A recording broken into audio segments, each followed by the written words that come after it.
Howdy everyone, this is Grant Bynum with Uptown 101. This is my channel, Best Dallas Apartments.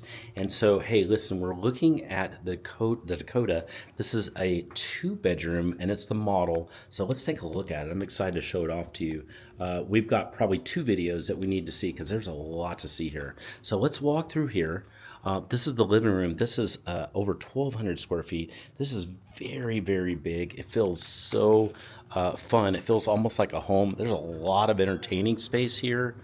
Just, you can see all the space here. You can have a lot of people over here easily. You can have sectionals. You have all these windows here. You got all the seating. I mean, it's very much like a home. You've got a really nice area for a kitchen table.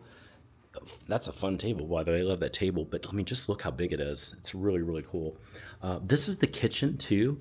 So there's a kitchen. It's adorable. It's got a lot of cabinets in here. It's super fun. It feels great in here. Look at the floor. The floor is really nice. Kind of a medium wood looking floor. It's really, really pretty. Really, really love this. Just all the light, all the fun, all the space here.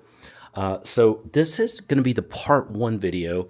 I'm going to do part 2 because there's really a lot more to see. If you have any questions about anything you've seen here at this 2 bedroom at the Dakota, send me a text. And if you want to take a tour, you don't need to travel here. You can just do a virtual live tour. I can set that up for you right now. Send me a text, just request it. I'll take care of it right now. Okay, now we're going to go see the 2 bedrooms and then the patios and then one other surprise. Let's see that right now.